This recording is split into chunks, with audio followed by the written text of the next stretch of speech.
पाकिस्तान ने आज एक ऐसा फैसला दिया जिससे बात यह तय हो गई कि पाकिस्तान में इस्टेब्लिशमेंट हार गई और पाकिस्तान की आवाम जीत गई है।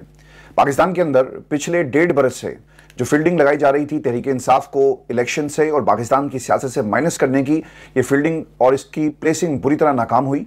आपने इलेक्शन कमीशन के जरिए जो खेल खेलने की कोशिश की गई आपकी तरफ से, आज सुप्रीम कोर्ट ऑफ पाकिस्तान के 13 जजेस ने इस पूरे खेल को उलट कर रख दिया है। पाकिस्तान के अंदर इस वक्त की बात हो रही है कि जनाब ये 8-5 का फैसला था, पाकिस्तान तहरीक इंसाफ के जो हक में आया, लेकिन अगर आप अजाफी जो नोट लिखे गए और तमाम जजेस के फैसले को पढ़ें तो आपको पता चलेगा कि ये 13-0 से फैसला आया, क्योंकि सब ने पाकिस्तान तहरीक इंसाफ को एक जमात उसको तस्लीम भी किया और जो हक उनसे छीना गया इलेक्शन कमीशन ऑफ पाकिस्तान पर सीरियस सवालात खड़े कर दिए गए हैं।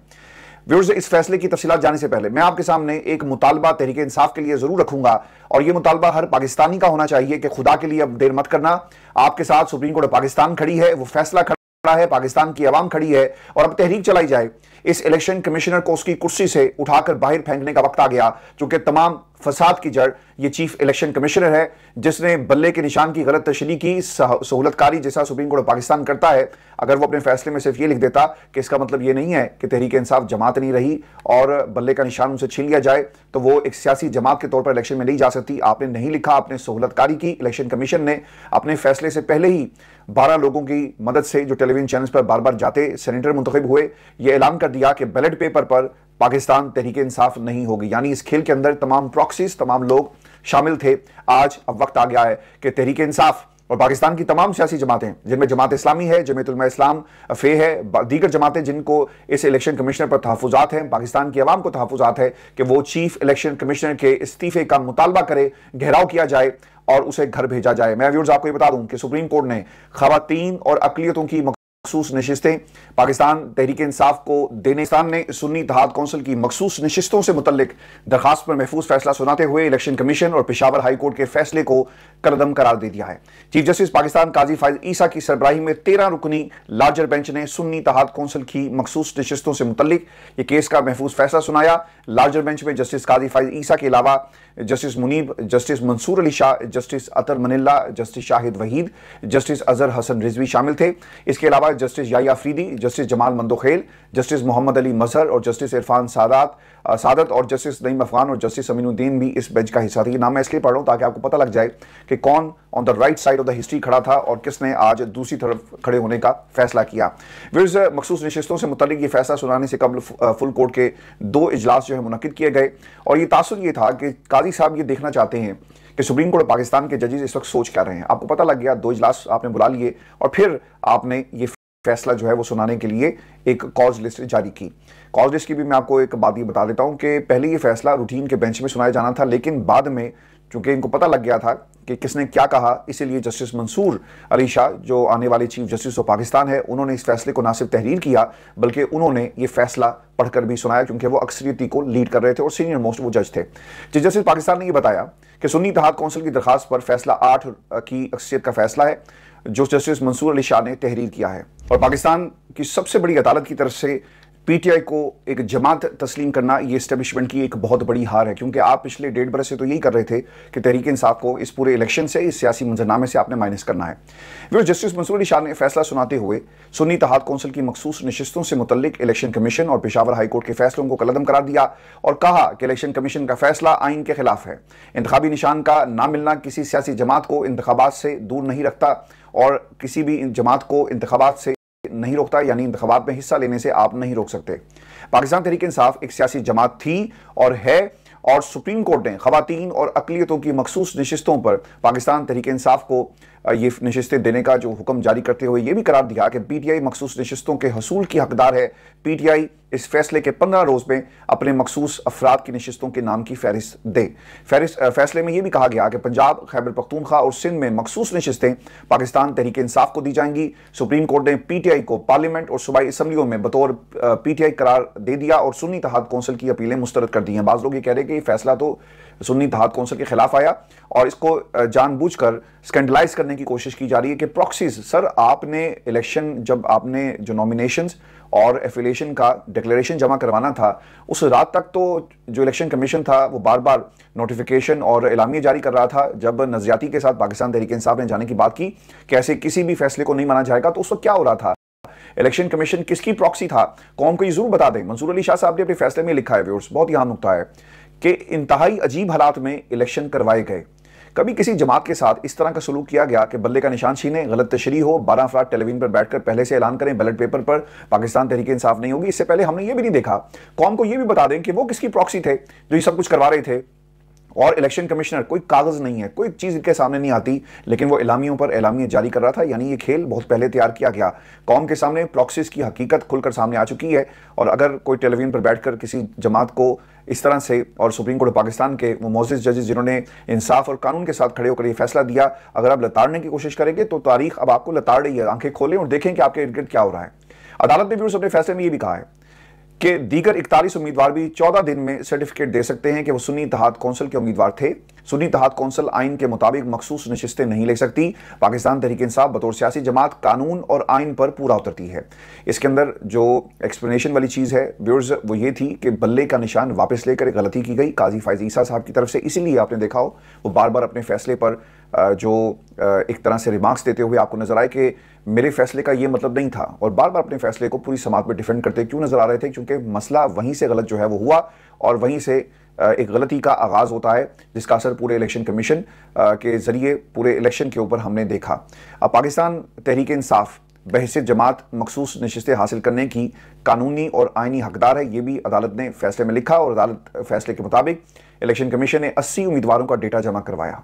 इंतखाबी निशान खत्म होने से किसी जमात का इलेक्शन में हिस्सा लेने का हक ख़त्म नहीं हो सकता, क्योंकि अभी भी इस वक्त टेलीविजन चैनल के ऊपर जो आजम नज़ीर तारड़ हैं वो ये बैठकर इस नुक्ते पर बहस करते हुए आपको नजर आएंगे। बड़े अदब के साथ वो ये कहते हैं सुप्रीम कोर्ट ऑफ पाकिस्तान को कि आपने प्रोसीजरल गलतियां की हैं। यानी एक 14 दिन का जो वक्त गुजर चुका, आप किस तरह से आइन को रीराइट कर सकते हैं? आप प्रोसीजरल जो गलतियां जिसकी निशानदेही आपकी तरफ से की जा रही है, इसको अंडू नहीं किया जा सकता, क्योंकि वो लोग जो मखसूस नशिस्तों पर जिन्हें नॉमिनेट किया गया वो अदालत के सामने मौजूद ही नहीं थे। तो सर मसला यहाँ पर ये है कि पूरी तहरीक इंसाफ को आपने गायब करने की कोशिश की। अगर कोई कानून और आइन की बात करे और आप जिन लोगों को प्रॉक्सीज और जिनको आपने बेनिफिशरी बनाकर मखसूस नशिस्तें दे दी, उनके फैसले को साइड पर रखा जाए और ये कहा जाए कि जनाब वो मौजूद नहीं थे, लिहाजा इस फैसले को हम नहीं मानते।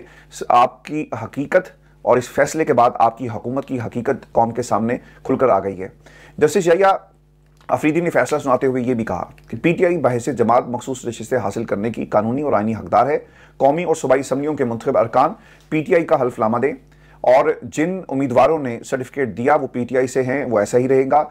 पाकिस्तान तहरीक इंसाफ के मुंतखब उम्मीदवारों को किसी और जमात का या आज़ाद उम्मीदवार करार नहीं दिया जा सकता। किन जजेस ने फैसले की मुखालफत की है जी, मैं आपको बता देता हूँ। जस्टिस मंसूर हैं जी, जस्टिस अतर मिल्ला हैं, जस्टिस शाहिद वहीद हैं, जस्टिस मुनीब अख्तर हैं, जस्टिस मोहम्मद अली मजहर हैं, जस्टिस आयशा मलिक हैं, जस्टिस हसन अजहर रिजवी और जस्टिस इरफान सादत ने अक्सरी फैसला सुनाया। अब ये बाकी लोगों के अगर आप फैसले, जिसमें काजी साहब हैं, उन्होंने भी इलेक्शन कमीशन ऑफ पाकिस्तान के जो कंडक्ट के ऊपर सीरियस सवालात उठाए हैं, इसके साथ साथ जमाल मंदोखेल ने भी सीरियस सवालात उठाए, नईम अफगान, अमीनुद्दीन खान ने भी दरखास्तों की एक तो मुखालफत तो की है, बाज़ाहिर तो ऐसा लगा, लेकिन अगर डिटेल से इस फैसले को पढ़ा जाए तो आपको ये पता चलेगा कि ये 13-0 का फैसला है, ये 8-5 का फैसला नहीं है। जस्टिस यहिया अफरीदी का जी इख्तिलाफी नोट उन्होंने भी अदालत में पढ़कर सुनाया। इलेक्शन कमीशन ने अपनी जिम्मेदारी पूरी नहीं की, चीफ जस्टिस पाकिस्तान ने ये कहा, और इलेक्शन कमीशन पीटीआई के अरकान को निकालकर फैसला दिया। इस बुनियाद पर पेशावर हाई कोर्ट का फैसला कलअदम करार दिया जाता है। इलेक्शन कमीशन ने गलत तौर पर पीटीआई उम्मीदवारों को आज़ाद डिक्लेयर किया। पीटीआई ने आज़ाद करार दिए जाने की इलेक्शन कमीशन के फैसले को चैलेंज ही नहीं किया। जस्टिस कादी फायज ईसा ने यह भी कहा कि इलेक्शन कमीशन ने अपनी जिम्मेदारी पूरी नहीं की। इलेक्शन कमीशन दोबारा मखसूस नशिस्तों की तकसीम करे। अब पीटीआई के मुंतखब अरकान या खुद को आज़ाद या पीटीआई डिक्लेयर करें। पीटीआई अरकान पर किसी किस्म का दबाव नहीं होना चाहिए। सर आप तो पूरी जमात को खत्म करने निकले थे, आप पाकिस्तान तहरीक इंसाफ और इमरान खान को माइनस करने निकले थे, लेकिन यहां पर आपकी स्ट्रेटेजी आपके ताकतवर हलकों समेत माइनस हो गई है। अब ये मखसूस नशिस्तों से मुतल्लिक केस में व्यूअर्स कब क्या हुआ, मैं आपको ये बता देता हूं कि सुन्नी इत्तेहाद कौंसिल ने मखसूस नशिस्तों के हसूल के लिए 21 फरवरी को इलेक्शन कमीशन में दरखास्त दायर की, और फिर 28 फरवरी को इलेक्शन कमीशन ने सुन्नी इत्तेहाद कौंसिल की मखसूस नशिस्तों से मुतल्लिक केस पर फैसला महफूज किया, और फिर व्यूअर्स 4 मार्च को इलेक्शन कमीशन ने सुन्नी इत्तेहाद कौंसिल की मखसूस नशिस्तों की दरखास्त पर 4-1 के तनासुब से फैसला सुनाया। और फिर 6 मार्च को यह होता है कि सुन्नी इत्तेहाद कौंसिल ने मखसूस नशिस्तों के लिए पेशावर हाई कोर्ट से रुजू किया। और फिर 14 मार्च को पेशावर हाई कोर्ट ने सुन्नी इत्तेहाद कौंसिल की मखसूस नशिस्तों के लिए दायर दरखास्तें खारिज कर दी और पेशावर हाई कोर्ट के 5 रुकनी लार्जर बेंच ने मुकदमा जो ये उनके सामने था मुतफिका तौर पर सुन्नी इत्तेहाद कौंसिल की मखसूस नशिस्तें ना मिलने के खिलाफ दरखास्त को मुस्तरद कर दिया। और फिर 2 अप्रैल को मखसूस नशिस्तों के लिए सुन्नी इत्तेहाद कौंसिल ने सुप्रीम कोर्ट में एक दरखास्त दायर की। और फिर 6 मई को जस्टिस मंसूर अली शाह की सरबराही में 3 रुकनी बेंच ने पेशावर हाई कोर्ट और इलेक्शन कमीशन का फैसला मुअत्तल कर दिया।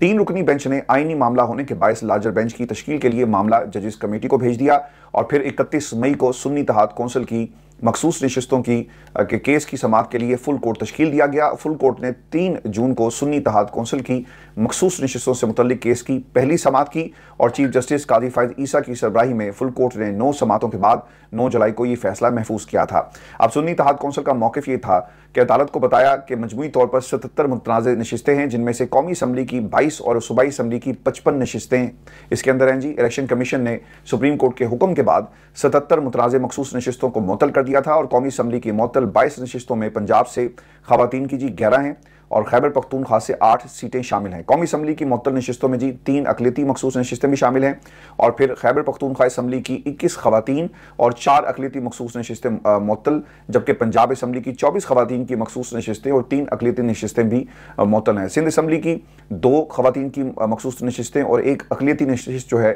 उसे मुअत्तल किया गया। और व्यूअर्स, अब पाकिस्तान तहरीक इंसाफ इस वक्त पार्लिमान की सबसे बड़ी जमात है और उसके बाद पाकिस्तान पीपल्स पार्टी है। ये जो दावा करते थे कि हम सबसे बड़ी जमात हैं और 2/3 अक्सर हमारे पास है, ये तमाम जो आपकी स्ट्रैटेजी थी, आपके जो ख्वाब थे, ये एक एक करके टूट चुके हैं। अब किस जमात को कितनी नशिस्तें मिली जी, मैं ये भी आपको बता देता हूँ ताकि आपको ये इक्वेशन समझने में आसानी हो। नून लीग को मखसूस नशिस्तों में से कौमी असम्बली की 14, पाकिस्तान पीपल्स पार्टी को 5 और JUI फे को 3 इजाफी नशिस्तें मिली थी। खैबर पख्तूनख्वा असम्बली में JUI को 10 और मुस्लिम लीग नून को 7, पीपल्स पार्टी को 7 और ANP एक इजाफी नशिस्त उनके पास थी। और पंजाब असम्बली में नून लीग को 23, पाकिस्तान पीपल्स पार्टी को 2 और मुस्लिम लीग काफ और इस्तेकाम पाकिस्तान पार्टी को भी एक नशिस्त जो है वो मिली थी। और सिंध असम्बली में भी जी मैं इस वक्त जो सूरत हाल बता देता हूँ, पीपल्स पार्टी को 2 और MQM को 1 मखसूस इजाफी नशिस्त दी गई और ये हाल अहवाल है इस समात का व्यूज़। लेकिन बहुत ही सीरियस कंसर्न्स हैं। सियासत और पाकिस्तान तहरीक इंसाफ अब इस वक्त पार्लियामान में कहाँ खड़ी है और पाकिस्तान का सियासी मंजरनामा इस वक्त हमें क्या बता रहा है। जो सबसे अहम नुकता है ना इस पूरे केस के अंदर, इस फैसले के बाद जो आईनी तरमीम का एक रास्ता हमवार करने की कोशिश की जा रही थी और हमारे जो वफाकी वज़ीर कानून है आज़म नज़ीर तारड़ साहब, उन्होंने मुतादिद महाफिल के अंदर ये बात भी कही कि हम एक आईनी पैकेज और एक जजेस पैकेज लाने की बात कर रहे हैं। यानी ऐसे जजेस जो आपके रास्ते में रुकावट हो, उनका तबादला दीगर अदालतों के अंदर कर दिया जाए। यानी पंजाब में अगर आपको कोई पसंद नहीं है तो उसे ऐन मुमकिन है कि बलूचिस्तान हाई कोर्ट में फेंक दिया जाए, या फिर बलूचिस्तान से अगर आपको कुछ ज़्यादा ही पसंद है तो आप इसे उठाकर अपने पास ले आएँ। तो इस किस्म का एक आईनी और कानूनी और जजेस पैकेज ये लाने की तैयारी कर रहे थे। अब ना 2 चीज़ें इस वक्त नून लीग की तरफ से आपको सुनने को मिलेंगी कि सुन्नी इत्तेहाद कौंसिल की दरखास्त थी, लेकिन पाकिस्तान तहरीक इंसाफ को आपने इसके अंदर एक रिलीफ दे दिया। सर मसला यहाँ पर यह है कि पाकिस्तान तहरीक इंसाफ मुल्क की सबसे बड़ी जमात थी, है और रहेगी। ये अब एक आईनी हकीकत बनकर आपके सामने आ गई है। आपके पास नंबर्स जिसके ऊपर आप वफाक के अंदर सियासत कर रहे थे, ये नंबर्स कम हो गए हैं। 2/3 अक्सरियत का जो आपने एक ख्वाब देखा फिर उसे अचीव किया, पिट्टे छलांगे मारे, पाकिस्तान की सबसे बड़ी अदालत ने और सबसे बड़े बेंच ने आपके खिलाफ ये फैसला सुना दिया है। अब इसमें ना 2 चीज़ें और भी बड़ी इंपॉर्टेंट हैं। इस फैसले के ऊपर अमल दरामद कैसे होगा? मेरी इतला के मुताबिक इलेक्शन कमीशन दोबारा से डिलेइंग टैक्टिक्स अपनाने की कोशिश करेगी और हुकूमत ने इस बात का ये फैसला करना है कि नज़रसानी अपील क्या दायर करनी है या नहीं करनी। तमाम इत्तेहादी जमातों से इस हवाले से बातचीत जारी है और ये फैसला इत्तेहादी जमातों से गुफ्तगू और मुशावरत के बाद किया जाएगा कि हमने नज़रसानी अपील में जाना है या नहीं जाना। आमतौर पर होता ही है कि ऐसे केसेस जिनके अंदर फुल कोर्ट ऑलरेडी ये समात कर रहा था और आप दोबारा से नज़रसानी में जाएंगे तो वो बेंच ने दोबारा से बैठना है। ये नहीं हो सकता कि इन 13 जजेस के अलावा, चूँकि सुप्रीम कोर्ट पाकिस्तान में इसके अलावा तो कोई जज मौजूद नहीं है, तो यही जजेस जो है वो सुनेंगे और इस फैसले को रिवर्स करना नामुमकिनात में से है, क्योंकि ये 8-5 का फैसला बज़ाहिर लग रहा है और इसमें जो दीगर पॉइंट्स उठाए गए उसमें भी अगर देखा जाए तो ये फैसला 8-5 नहीं बल्कि 13-0 और या फिर आपको ये 11-2 का फैसला नजर आएगा मुख्तलिफ नुकात के तनाजुर के अंदर। लेकिन एक चीज़ बहुत ही अहम है, नून लीग ने इसके ऊपर सियासत भी शुरू कर दी है कि पीटीआई इसमें दरख्वास्त गुजार रही थी। सर, पीटीआई ने एप्लीकेशन एक डाली थी, वो लगी नहीं। कुछ रोज़ पहले आपको याद होगा पाकिस्तान तहरीक इंसाफ ने फरीक बनने के लिए एक दरख्वास्त दी, लेकिन उन्हें इसका हिस्सा नहीं बनाया गया। काजी साहब ने अपने फैसले में जब वो पढ़ रहे थे तो मैंने देखा कि तहरीक इंसाफ के हवाले से उन्होंने ये कहा कि वो फरीक नहीं है और ना हमारे पास मौजूद है, लेकिन ये खबर रिपोर्ट हुई पाकिस्तान के अंदर कि पीटीआई ने इस केस के अंदर फरीक बनने के हवाले से दरख्वास्त दायर की है। लेकिन अगर आप उसे एंटरटेन ना करें, ये एक अलग मामला है। तो पाकिस्तान तहरीक इंसाफ आज का दिन ये पूरी कौम के लिए इसलिए भी अहम है क्योंकि अवामी मैंडेट अवाम का मौजूद था। आपके सामने ताकत थी, ताकत का जो जवाब है वो वोट की ताकत से दिया गया। लोगों ने तहरीक इंसाफ के ऊपर अपना जो मौक़िफ़ है वो बड़ा वाज़े दिया इलेक्शन के अंदर, और एक जमात को जितवाया। मुख्तलिफ रंग बिरंगे निशानात थे, लेकिन वो जमात जीत जाती है। और ये जीत किसी तरह भी पाकिस्तान में ताकतवर हलकों को हजम नहीं हो रही थी, लेकिन दूसरी तरफ इस जीत को रोकने के लिए प्रॉक्सीज़ की मदद से असरअंदाज होने की कोशिश की गई। लेकिन आज तमाम की तमाम जो काविशें हैं, कोशिशें हैं और साजिशें हैं वो बुरी तरह नाकाम हुई हैं, और पाकिस्तान की आवाम के लिए आज ये एक फ़तह का दिन है। मैं पाकिस्तान इसलिए कहता हूँ जी क्योंकि पाकिस्तान तहरीक इंसाफ इसमें हमेशा से आपको नज़र आई, लेकिन तहरीक इंसाफ के पीछे कौन था? वो पाकिस्तान की आवाम थी, क्योंकि उनके मैंडेट के ऊपर ये डाका जो है वो डाला गया। व्यूअर्स, ये हमारी आज की वीडियो थी फैसले के हवाले से। अगली वीडियो में आपसे जल्द मुलाकात होगी। इजाज़त दीजिए, अल्लाह के पास।